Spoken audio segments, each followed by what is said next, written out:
안녕하세요. 삼성서울병원 유튜브 구독자 여러분, 여러분의 건강 MC 남혜정입니다. 저번 시간에는 식도암의 원인과 또 수술 방법, 그리고 부작용까지 알아봤는데요. 오늘은 이전 편에서 미처 이야기를 나누지 못했던 새로운 수술 기법과 수술 이후의 관리 방법까지 모두 알려드리고자 합니다. 오늘도 박성용 교수님 모셨는데요. 교수님 안녕하세요. 예, 안녕하세요. 삼성서울병원 폐식도외과 박성용입니다. 반갑습니다. 교수님, 이전 편에서 식도암은 전조 증상도 없고 또 발생률에 비해서 사망률도 높아서 좀 까다롭다라고 말씀 주셨는데요. 그래도 요즘 식도암의 새로운 수술법과 관련해서 좀 희망적인 소식도 있다고 들었어요. 예, 제가 앞에 영상에서 이제 수술을 어떤 식으로 하는지에 대해서 말씀을 드렸는데, 예전에는 식도암 수술하기 위해서 개흉, 개복, 그러니까 크게 열구 수술을 했기 때문에 수술이 매우 크고 합병증도 많이 발생했습니다. 하지만 최근에는 로봇이나 흉곽경, 복강경을 사용을 하는 이른바 최소 침습 수술이 많이 시행되고 있는데요. 이 경우는 수술에 필요한 절개가 작아지고 그로 인해서 환자에게 가해진 손상이 적어지기 때문에 회복이 빠르고 합병증도 적습니다. 그중에 특히 폐렴 등의 호흡기계 합병증은 유의하게 줄어들었다고 볼 수 있고요. 더욱이 이제 로봇 수술에 같은 경우는 로봇 내시경이 우리 정상적인 시야보다 10배가량 더 확대해서 보여주고 기구가 사람의 손처럼 정교하게 움직이기 때문에 아주 정교한 수술이 가능합니다. 특히나 되돌이 후두신경 주변의 림프절의 경우는 신경에 손상 없이 림프절을 깨끗이 제거하는 데 로봇 수술이 많은 장점이 있다고 하겠습니다. 네, 그렇군요. 이전 영상에서는 이 폐렴과 되돌이 후두신경마비가 식도암 수술의 대표적인 후유증이다라고 설명을 해주셨어요. 이런 로봇 수술로 이러한 후유증에 대한 걱정을 좀 덜 수 있다고 하니까 다행인 것 같습니다. 그런데 이런 로봇 수술, 이런 것들에 대해서 좀 우려가 있을 것 같은데요. 주의사항 같은 것들은 없을까요? 식도암 수술에서 최소 침습 수술은 기술적으로 매우 까다롭고 배우기 어려운 수술법입니다. 그래서 숙련된 의사가 시행하는 것이 매우 중요하죠.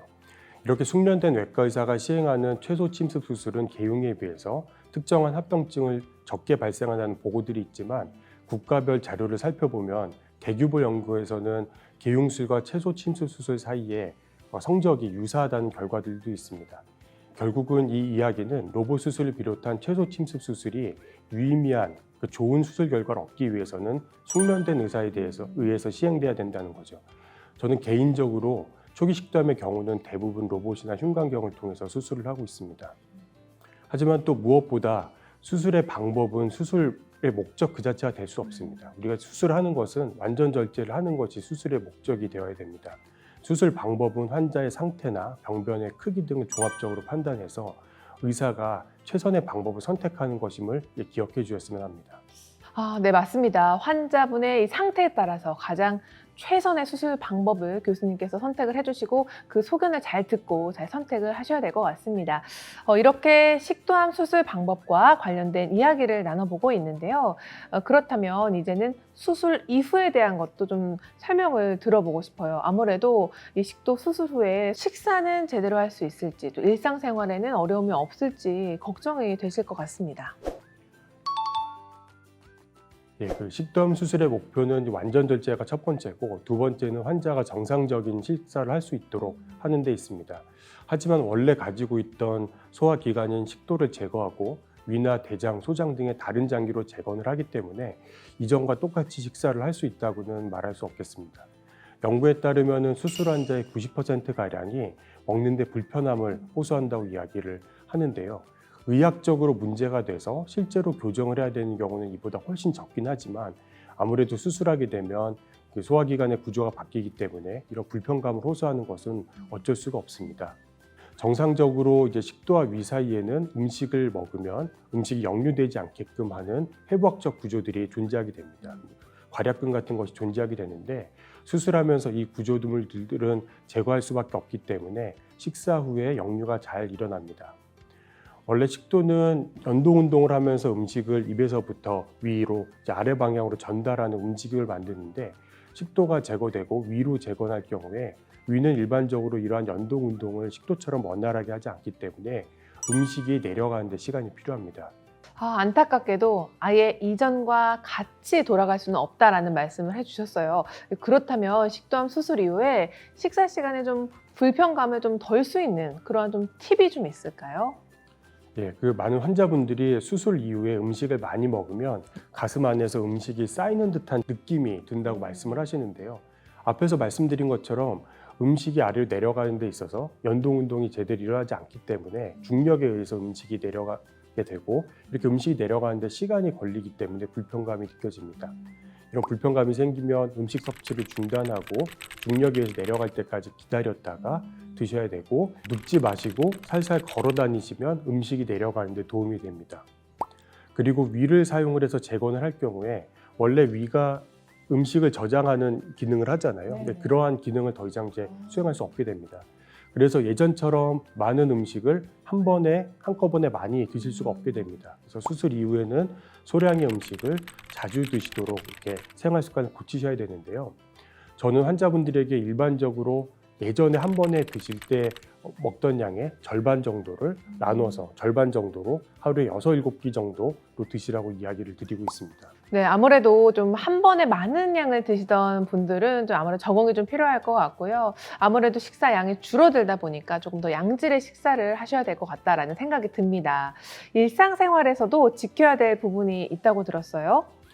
수술 이후엔 아까 말씀드린 식도 괄약근이 절제가 되기 때문에 음식의 역류가 잘 일어나고, 그래서 이제 머리를 항상 올리고 있는 것이 중요하고, 늦은 시간에는 음식을 드시는 것을 피해야 됩니다. 일반적으로 저녁 7시 이후에는 안 드시는 것이 좋습니다. 주무실 때도 머리를 올리고 주무셔야 되는데, 그렇다고 해서 앉아서 주무시라는 게 아니라 머리를 약 20도 정도 이상 올리고서 주무실 수 있도록 베개를 많이 받친다든지 침대를 조정하는 것이 좋습니다. 네, 이렇게 수술 후에는 위의 용량이나 또 음식의 이동 속도나 위의 위치 변화 등으로 인해서 좀 식습관부터 생활 습관까지 아주 완전하게 많은 부분들을 좀 개선을 하셔야 될 것 같습니다. 교수님, 그러면 수술 이후에는 어떤 음식을 좀 챙겨 먹어야 좀 영양에 도움이 되는지 많이 궁금해지는데요. 이제 정말 많이 듣는 질문 중에 하나가 뭘 먹어야 되냐는 건데, 좋은 음식이 어떤 의미에서 좋은 음식인지를 좀 생각을 해봐야 됩니다. 많은 분들이 이제 질문하는 의도는 어떤 음식을 먹어야지 암이 재발하지 않느냐는 질문일 것 같은데요. 암 예방이나 재발을 막는 데 좋은 음식이라는 것은 의학적으로나 영양학적으로는 존재하지 않습니다. 꼭 집어서 암에 좋다고 할 수 있는 특정 건강보조식품이나 음식은 없다고 생각하는 것이 맞다고 저는 생각합니다. 그런 것이 있다면 이미 아마 제약회사에서 약으로 만들었겠죠. 다만 식도암 수술 후에는 말씀드렸듯이 한 번에 많은 음식을 드실 수가 없고, 소화와 관련된 호르몬 분비에도 변화가 생겨서 만성적인 영양 부족 상태에 놓이게 됩니다. 연구 결과를 보면 식도암 수술 후 거의 대부분의 환자가 수술 전보다 10% 이상 체중이 감소하고, 이렇게 체중이 감소한 환자들이 식도암 재발 이외에도 다른 동반 질환 등으로 인해서 안 좋은 영양 상태로 인해서 생존율이 떨어진다고 알려져 있습니다. 따라서 몸무게가 줄지 않도록 잘 드시는 것이 매우 중요합니다. 네, 식도암 수술 이후에는 한 번에 많은 양을 섭취하기가 어렵다고 말씀 주셨는데요. 그렇다면 어떤 음식을 먹어야 몸무게를 좀 잘 유지하는 데 도움이 될 수 있을까요? 영양가가 높고 고단백, 고지방 음식을 드시는 것이 좋은데요. 단백질은 종류와 상관없이 충분히 드시고 열량이 높은 음식이 좋습니다. 쉽게 얘기 드리면 저는 환자들한테 이제 고기를 많이 드시라고 이야기를 합니다. 네, 양보다 질이 중요하다는 말처럼 식도암 수술 후에는 고기와 같이 고단백, 고열량의 식사가 중요하다는 점 꼭 기억하시면 좋겠습니다.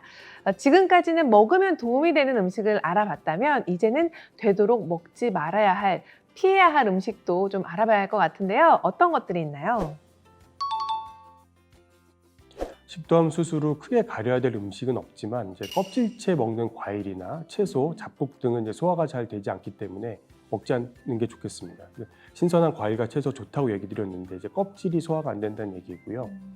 그리고 탄산음료나 커피는 역류 증상을 일으킬 수 있기 때문에 되도록 피하는 게 좋습니다. 사탕이나 아이스크림 같은 단당류는 드시고 나서 식은땀이 나거나 배가 아프고 어지러움 등의 증상이 생기는 환자들도 있는데요. 다 생기는 건 아니고 이런 증상이 생기는 경우 덤핑 신드롬이라고 부릅니다. 만약에 환자분께서 이런 덤핑 신드롬이 나타난다면 단당류는 되도록 드시지 않는 것이 좋습니다. 추가로 식사를 하면서 어느 정도의 불편감은 있을 수 있지만 음식이 걸리는 듯한 증상이 악화되는 경우, 즉 밥이 안 넘어가고 죽만 넘어간다. 그러다가 한 몇 주 지나니까 죽도 걸리는 것 같다. 이렇게 진행이 된다면 꼭 빨리 병원에 오셔야 됩니다. 앞에서 잠깐 얘기 드린 문합 부위가 협착되는 경우가 약 30%가량 발생할 수 있고, 이는 수술 후에 몇 년 후에도 발생할 수 있기 때문에 증상이 생기면 내시경적으로 확인을 하고 시술이 필요합니다. 아, 그렇군요. 이렇게 지난 시간에 이어서 식도암을 아주 속속들이 파헤치는 시간 가져봤습니다. 식도암은 교수님이 이전 편에도 강조를 해주셨듯이 발생하는 원인이 비교적 명확한 암이다라고 말씀 주셨는데요. 한 번씩 내 생활 습관을 좀 돌이켜보면서 혹시 어떤 위험 요소가 있나 좀 살펴보는 시간 되셨으면 좋겠습니다. 그럼 삼성서울병원 건강 구독자 여러분들이 모두 건강해지는 그날까지 건강 인사이트